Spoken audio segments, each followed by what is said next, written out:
course, super late, but I finally seen Thunderbolts. If you don't want any spoilers on it, you haven't seen it yet, make sure you keep scrolling, but I'm going to go right into spoilers.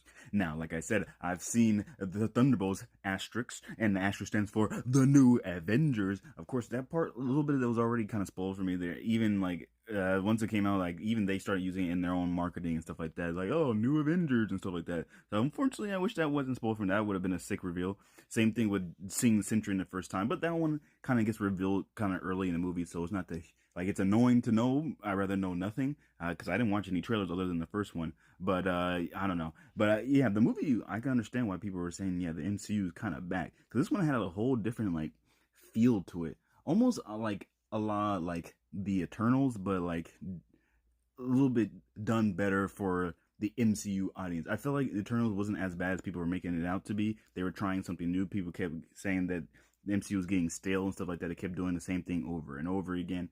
And then the Eternals tried a little bit something new, and people still didn't mess with it. So I feel like they had that thing where they were trying a little bit something new, and but this one stuck the landing and resonated with audience a little bit better than something like the Eternals and stuff like that.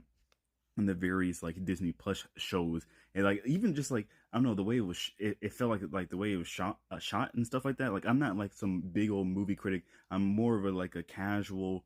Like I know a lot about like Marvel and comic book stuff like that, but I'm more of a casual in terms of like knowing things about movies. Like I can't tell you like, oh, this was used like with this camera shot and the way that they did this and these plot points that they go through are just the best plot points you can ever go through. I don't know. I'm just looking at it and then I can tell if it's good or bad in my own eyes. Not I can't tell you some analytical process of why it's good or bad. I just think it is good or bad, and I think this one is good. They didn't go too overboard with the comedy either, which is I feel like something they struggle with. They turn everyone into a comedy character, where only certain like select few characters are supposed to be comedy based characters, while others tell like jokes that make sense for that character. Like Batman's not a comedy character, but he tells like these like I don't know deadpan jokes or some weird jokes that are like funny, but he's not comedic. He's just saying something that happens to be funny for someone that is like Batman or something like that. And I feel like they kind of stuck with that. Red Guardian was supposed to be like the comedy character, and Lenny is a little bit on the jokey side too. But the other ones are they kind of did it well. So I thoroughly enjoyed the movie. I like the Sentry.